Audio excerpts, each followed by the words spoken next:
All right, today we're going to get into something really interesting. It's called the Runtronaut Manifesto. And just so you know, this is not your typical training guide. Nope. Think of it more like a philosophical map, a way to turn running into something deeper, like meditation. So let's just dive right in. Okay, check this out. To run is to pray with the body. This is literally the first line, and wow, it just hits you, right? It sets the entire tone. We're immediately throwing out the idea of just fitness goals or trying to beat your personal best. This is about something else entirely, running as a physical prayer. And honestly, this one idea, it's the bedrock for the whole manifesto. So where does this journey even start? Well, it begins with what the manifesto calls the runner's cave. And it's all about making a choice, a really deliberate choice to step away from the noise of the world. But here's the twist. You're not hiding. You're moving.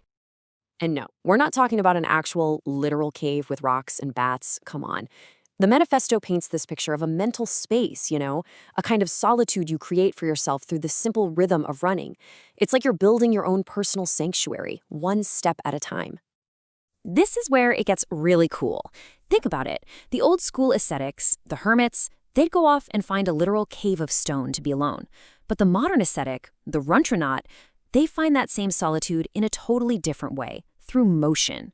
For them, the road, that's the new cave. So if you're entering this cave of motion, what are you leaving behind? What are you giving up? Well, the manifesto is super clear on this. You're renouncing comfort, pushing past that easy pace. You're renouncing glory, forgetting about who's watching or what they think. And you're renouncing noise, both the stuff out there and the chatter inside your own head. The goal is to run into this quiet space where all you can hear is your own heartbeat and your own breath. Okay, that brings us to our next big idea, the discipline of the steps.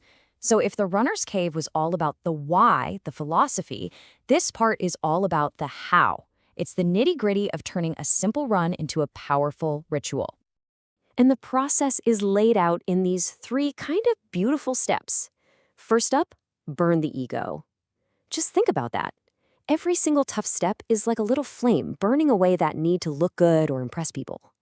Then, chisel the soul. The effort, the breathing, it's like it's sculpting you from the inside.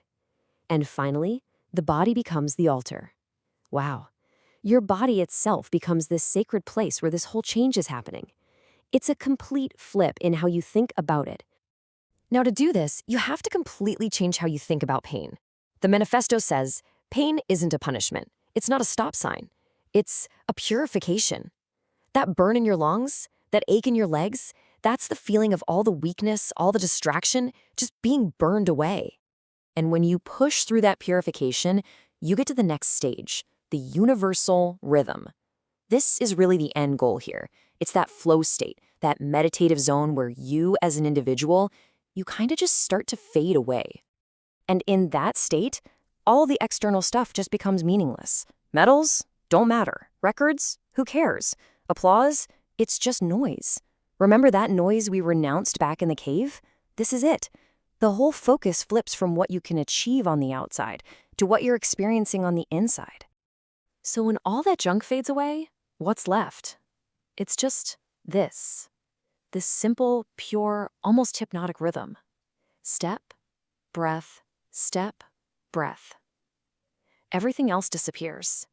Your body, your mind, the road, it all just becomes this one continuous thing. There's literally nothing else in that moment. And this quote just nails where that rhythm takes you.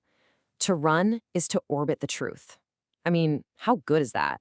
When your sense of self dissolves and you're just that rhythm, you're tapping into something bigger. It's like you're not just running on the ground anymore. You're circling some profound truth. It's a huge idea, right? All right, this brings us to the home stretch, the final part of the manifesto, the final revelation.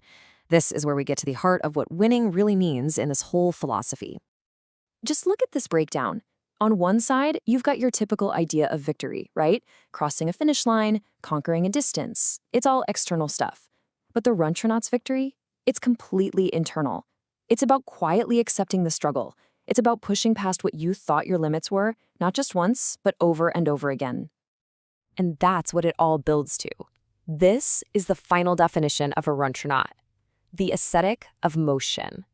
It's perfect, right? It wraps everything we've talked about into one idea: the solitude, the discipline, the pain, the purpose.